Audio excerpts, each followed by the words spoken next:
Well, in my opinion, you've saved the best till last. Yeah. This is my throw everything at it to get him kind of player. Yeah. I love this guy. I think he's absolutely outstanding.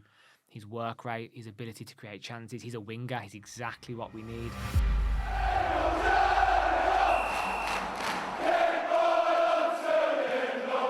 So welcome back to BCFC Royal Blue. Now, at the time of recording, the transfer window is still open and there's still a few weeks to go, and we expect to see quite a lot of business across the Championship, and in fact, every other league. And Birmingham City are no different. Now, in this podcast, myself and Matt are going to talk about some of the recent rumours or transfer rumours of players that have been linked to Birmingham City.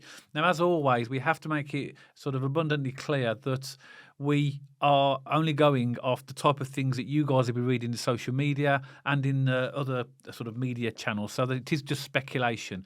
But there are some sort of quite good links to players, and we're going to name a few, talk our way through them, and just give a general opinion on whether they could do a good job for Birmingham City. Matt, so I've got a few players here, so we just bounce a few names backwards and forwards and see where we go with that. Yeah, okay, sounds good. First one I've got, Matt, is Danny Namaso.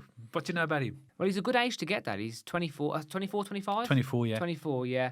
And I know he's been utilised more as a 10 than a forward, because I know if you look at his career and you look at sort of where his position is, it will say forward. But it's kind of like Abcom. You remember Tuba Abcom? Yeah. So he's listed as a full Akpom. Sorry, pronunciation's terrible. But he was a number 10 at Middlesbrough when he scored all those goals. This guy's similar. He's most effective when he's in the number 10 position. So he's a bit more creative. He's good in tight spaces. He's tricky. He's flary. He's fast. He's that kind of player. And I love these kind of players. I think they're great. But in terms of the number 10 position, so obviously we know we need wingers. We know we need a left back. Is there other priorities over a number 10 that we need to get through this window? I don't really know. I mean, if he's going to come in, he's going to have impact, he's going to change games. I mean, why not? But he's got a good career as well there. He's won 6 trophies since his time in Portugal. I know it's the Portuguese league, but you've got to be in it to win it. So, good experience for his age as well.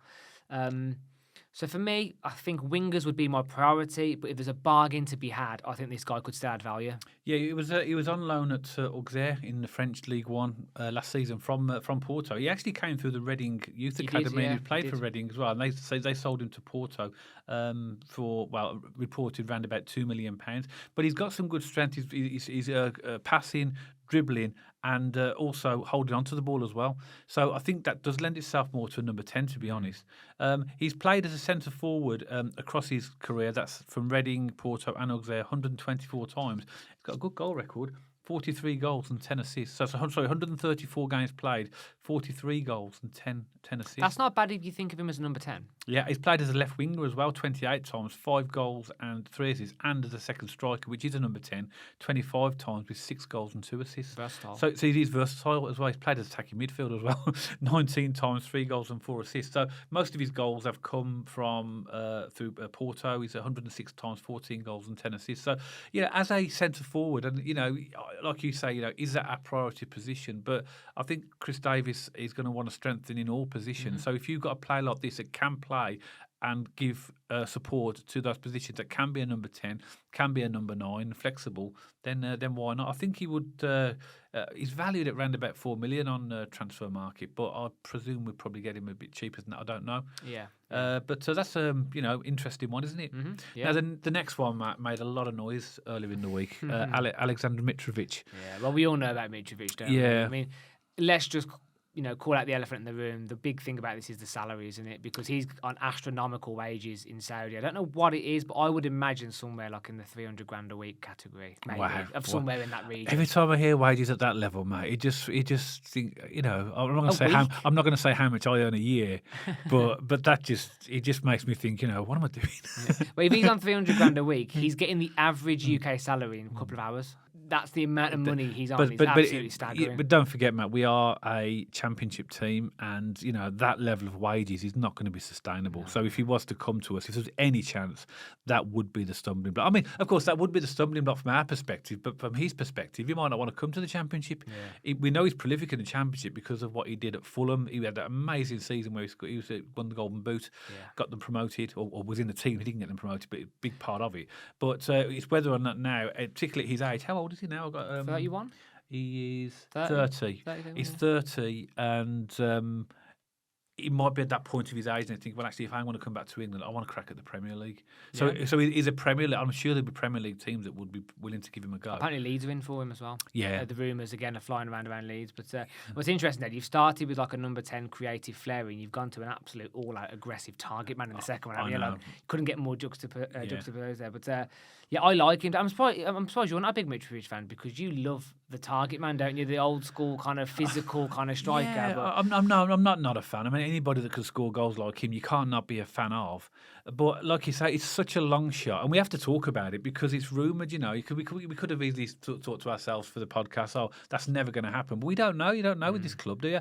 And I just think it's such a long shot because of the things we've spoken about, particularly the salary and whether he want to come to us. But if he came and we were to get him, it would be a massive sign. That would be a statement. It'd be wouldn't huge. It? And But, my favourite part of his game, though, Dad, is his hold-up play. So what he does so well is when you're transitioning or when you're clearing, he holds the ball up with his physical strength so well to pull his teammates back into action and play. So you can score a lot of goals on the break with a player like that. And, well, he scored goals everywhere he's been. I mean, look, Fulham, Matt, he played 206. Listen to these statistics, Matt. For Fulham, he played 206 games, scored 111 goals and 21 assists. When he was at Anderlecht, with one of his earlier teams, he played 90 times, scored 44 goals. That's like a goal every game, every second game. 11 assists. Al Hilal, where he is now, I know it's the Saudi League, he's played 79 times, scored 68 goals and 15 assists. Newcastle, 72 goals, 17 goals, 10 assists. He's also played for Partizan Belgrade in his earlier career, etc. Basically, he scores goals. Wherever he is prolific. Yeah. And that's what I'm saying. So there would be a lot of competition for him. In the Championship, he's clearly got Championship experience with Fulham. He played 126 times in the Championship and scored 85 goals and 16 assists. So I don't really want to dwell too much anymore on him because I personally think this is a very, very long shot and it will cost us an absolute fortune to get him. Let me ask you. So what would you think? Do you think that's a possible signing, Mitrovic, or do you think it really, like me? Do you think it's really a long shot? I think it's a combination of both. I think it is a long shot, but there does seem to be some genuine links and rumours there, doesn't it? We've heard it from some pretty credible sources. I've seen some pretty credible sources online. So I think at the minute it was just an approach, a conversation. Would you be interested and stuff? But for me, Dad, to be honest, no one's ever bigger than the club either. So if this comes at the expense of future spend or trapping us in any kind of financial bubble, I'd rather not go for it just from a money point of view here. But if all the stars align and the deal's good and he wants to sign, I mean, that is quite literally a marquee sign, isn't it, Mitrovic in the Championship? I think it's the ultimate description of a marquee sign. Okay, Matt, now you mentioned wingers, didn't you? Yeah. So a winger that's been linked to us is a chap called Koki Sato. He is classified as a left winger, and that's pretty much his predominant position. At the moment, he's in Belgium. Yeah. A club called Le Mans. So you've had a look at him. So what's your thoughts on him? Again, good age, 24. Yeah. And it's quite nice to see the rise of Japanese players, isn't it, Dad, in English football? Obviously, we've got Kyogo and Iwata. We did have Miyoshi and Yokoyama as well. And even when we played Blackburn, Dad, they had a Hashi up front. So there's a lot of Japanese players at the minute kind of breaking into the English game. So, it's great to see. Did you mention Fujimoto as well? Oh, yeah, cool. Oh, my word. Yeah, sorry, Fujimoto, yeah. I forgot he plays for Blues, to be honest, because he signed him, and then we've not really seen him, have we? Yeah. Of course, apologies. Don't apologise to me. Apologise to him. In fact, apologise to the world. I'm sorry. There we go. But yeah, I mean, there's a few things here for me. I mean, as a player, I quite like him. You know me, I love my flair players, people that can carry the ball, create a chance. I think he carries that in abundance. Apparently, he's got a niggly shoulder injury. That's been bugging him over the course. Is it a dramatic say over the course of his career or more recently? But I know for a fact that he has got a shoulder niggle. But apparently, Kyogo's got that as well. So maybe it might not be as big a deal as we might think. And I think Rashford had something similar, Dad, and he got it operated on in the summer. And then when the new league started, he was okay. So seems to be something a lot of players can play with. But as a player, I like him. He's good. I think he's exactly what we need, actually, in terms of that flair kind of winger. And what I like about him is he's got good energy off the ball. He's not afraid to do the dirty side of the game. He tracks back defensively. And sometimes when you think about flair players and fast, tricky players, that sometimes you associate them with not doing the dirty side of the game. He does. And we saw Demarai Gray, didn't we, against Sheffield United, had that big challenge on our left-hand side. We've got the crowd rally. And, if we can find another player who's willing to do that box-to-box track him back in the defensive side of the game, I think he could be a good signing. That might be how he hurt his shoulder. But he was on loan at QPR last season, so he's got championship. I know that QPR and Derby are both interested, or are rumoured to be interested in him. So he's one to look at in terms of his stats very quickly as a left winger. He's played 72 games. He's 13 goals, 10 assists. That's not bad. He's also played left midfield, which is very similar position. 29 games played, 4 goals, 2 assists, and he's played 21 goals as a centre forward, which I know if we had him, we wouldn't have brought him in. But he's also relatively recently played for the full Japanese first team as well. In last summer, July 2024 was the last time he played. He's played 3 games for the Japanese national team, so he's potentially one to look at. He's in the Championship with QPR last season. He played 39 games, 3 goals and 2 assists, which isn't brilliant to be fair. That's not fantastic, but we need wingers, as you said. Sometimes we say stats don't paint the full picture, and if you speak to a lot of QPR fans, they were a big fan of him. Yeah. So, again, sometimes it's more the impact they have in other areas of the pitching game that the stats sometimes don't pick up, isn't it? So fair enough, completely agree. I think stats give you a really good indication. But actually, the QPR fans quite liked him. Yeah, and I think we've got one advantage over the other teams in the fact that the Japanese players are already here in the team. So, obviously he's going to feel comfortable because he's going to have a lot of his compatriots around him. We could start training the Japanese B team, couldn't we? We do seem to have picked up quite a few Japanese players, don't we? Okay, next, Matt, and again, this is one that's at the time of recording is really prominent in the news, is Alex Oxlade-Chamberlain. Yeah, I think before I get into this, Dad, I just want to say, and this goes for all of these players as well, but it's particularly prominent with Alex Oxlade-Chamberlain, is if Chris Davies wants him and the recruitment want him, or they want any of these players and they get him, they have my full support. I trust the club, I trust the recruitment, I trust what goes on behind the scenes to get the right players in. Let's just say that out before we get. But there are a few things that worry me with Alex Oxlade-Chamberlain. Go on. His age and his injury prone. Now, his age doesn't bother me independently because he's 31. But when you do mix a history of injury, that worries me when you combine those two in a formula. 31 and injury prone. So, by the way, you can still be 31.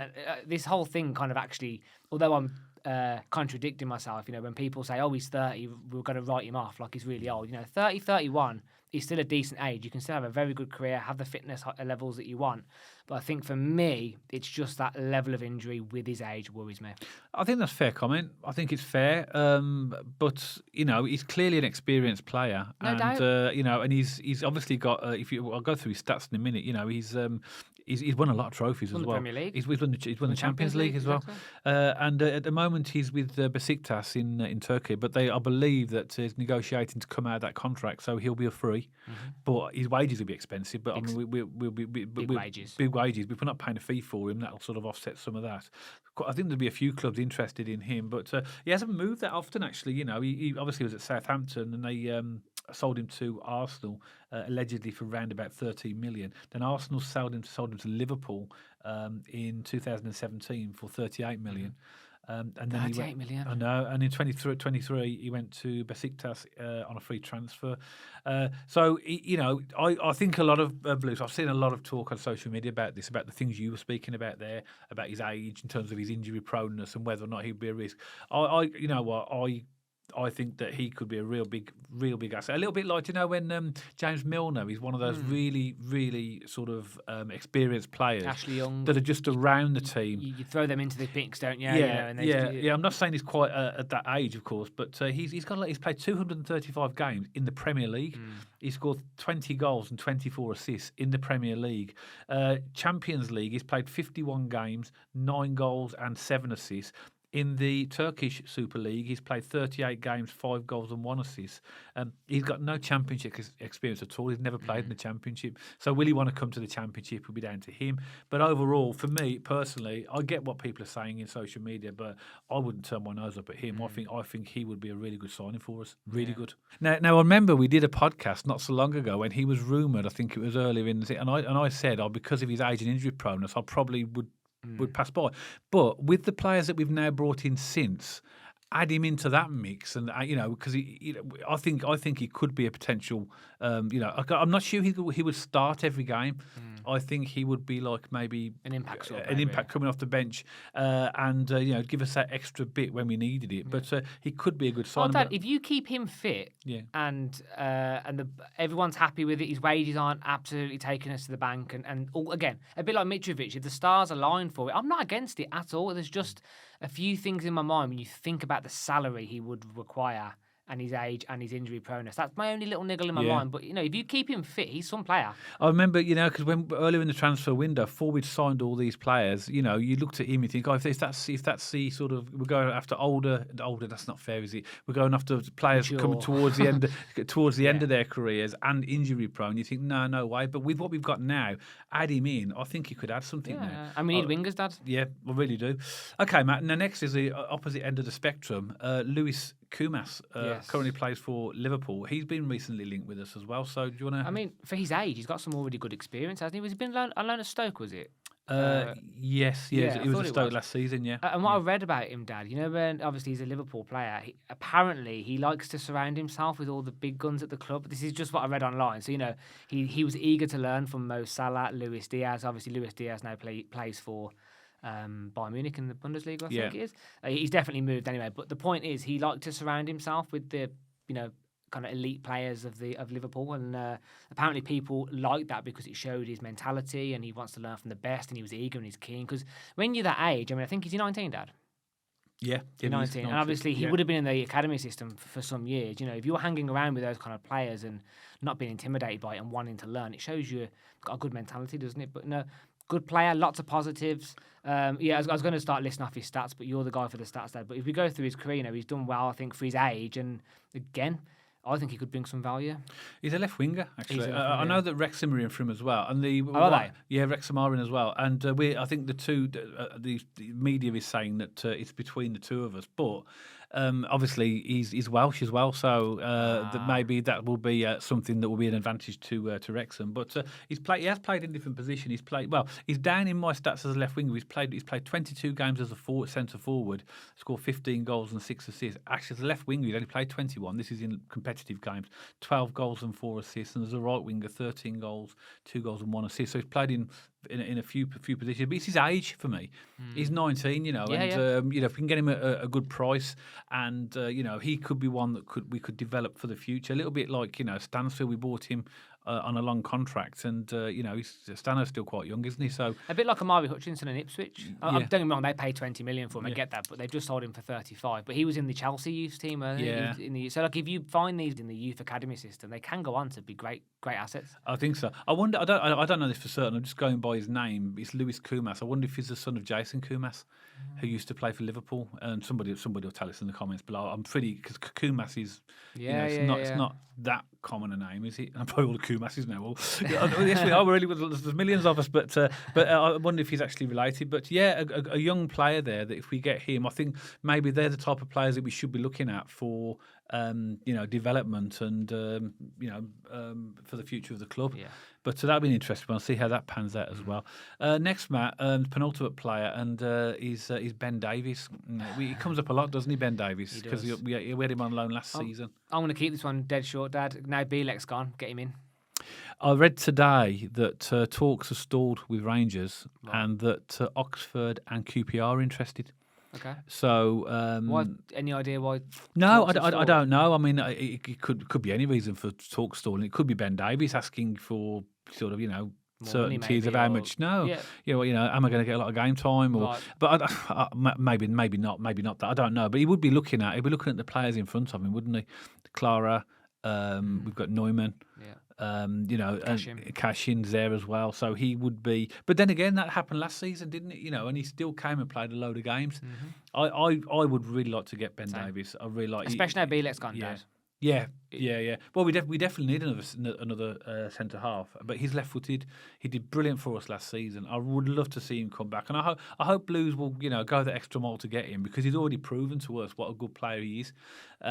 But players at this time of the season are going to be sought after by other teams. Mm. Teams like Oxford and QPR, the current ones that I've read that are interested, and I'm sure there'll be others as well.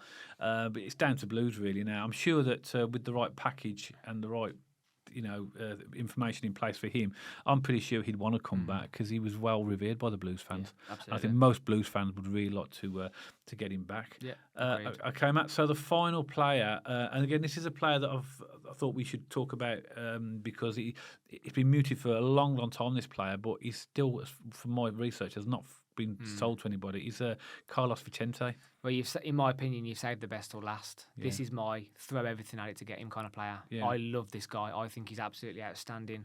His work rate, his ability to create chances. He's a winger. He's exactly what we need. And I think, Dad, when you think about Chris Davies and his style of football, and you think about the energy is required to play in Chris Davies' style of system, this guy's perfect. Yeah. When I watch him, I think he's brilliant. Yeah. Physical, fast, quick, flary, creative. My only problem with this is people have dubbed him already as a Premier League standard kind of player. So would he want to drop down? And I think his price tag, I've not got it here, somewhere between 8 and 12 million. Yeah, I've got 10 actually. Oh, there you go. It's right in the middle. So he's going to be expensive. I think higher caliber teams, just in terms of Premier League teams here, could be interested in him. But if he had any sniff of being interested in joining Birmingham City, in my opinion, we should throw the bank at this guy. I genuinely mean that. And you mentioned wingers, a right winger, and out of all the positions, that to me is the right winger. Right wing, yeah. We really need. He's a proper, decent quality player. As you say, he's playing the Spanish league at the moment for Alaves, but he's good at set pieces. His crossing is excellent, and he's good at making the right decision making with passes as well. But there's going to be a lot of interest in him, and I think this is a long shot as well, to be honest, because of the type of player he is, and because of that he could potentially get Premier League clubs looking if he wants to come and play in England. Yeah. So if we could get him, this would be, I think, a top signing. Yeah. I think that someone like that would be second to like Mitrovic in terms of like marquee sort of statement signing, because obviously Mitrovic has that Premier League experience, global appeal. He's obviously in Saudi at the minute, but I think this guy is second to that kind of level for me. That would be a marquee signing for sure. Yeah, he's got, he's done well. He's mainly as a right winger, so he's played for Racing Ferrol, which is obviously the team, in Spanish team that he went to, which I presume is like a level 2 or level 3 Spanish team before he went to Alaves. 64 times he played for them, 12 goals and 16 assists. Alaves 58 times. This is in the Spanish league, 7 goals and 10 assists. He's played for other teams, Calahorra, 38 games, 11 goals, 4 assists. And there's a few other teams, but everywhere he's been, he's got plenty of assists. And for a right winger, he's got plenty of goals. But I've watched a couple of, videos on him as well. Some of his, play and that. He looks like a top player. He's class. But I'd, really hope we can get him. But as I say, I think because of the interest that we're showing in him, it's going to be tough. But with Blues these days, you never know. Well, when Tom Magner wants someone, he's going to go get him, isn't he? Yeah. So who knows? I'm sure the guys are doing all their hard work behind the scenes. But no, some exciting prospects there, Dad. Some interesting conversation, discussion around certain players. And no matter who they bring in, we know that they're going to be the right fit for the club, because Craig Gardner and Chris Davies and Tom Wagner and even Tom Brady, they're not messing about. They want the right characters, they want the right people, and I trust them. Yeah, me too. And still a lot of business to be done, isn't there, in this transfer window? We know we're going to see a lot of outgoings as well, I believe, at Birmingham City. But those players that me and Matt have spoken about today are the ones that have been speculated in the media to be linked to Birmingham City, or Birmingham City to have shown an interest in. So we'll see if any of them actually pan out. I'm sure there'll be others. In fact, by the time this podcast goes out, there may even be others that have been linked that we haven't even mentioned. But love to know your thoughts, as always, Birmingham City fans, what you think about any of those players. Is there any of those that you would really like to see at the club, or any maybe that you wouldn't like to see at the club? Then leave a comment below and let us know. As always, we hope you've enjoyed the podcast, and if you did, don't forget to give us a thumbs up. And if you haven't checked us out on our social media channels already, then pop along to our X page and our Instagram page. And if you like to watch or listen to your podcast on Spotify, you'll also find us on there, and you'll see the handles appearing on the screen for all these channels right now. If you haven't subscribed to the channel and you'd like to, then hit that big red subscribe button. And if you hit that little bell icon next to the subscribe button, you'll get notifications every time myself and Matt put out a brand new podcast. So that's it for this one. Hope you've enjoyed it. And myself and Matt will see you on the next one, all about Birmingham City.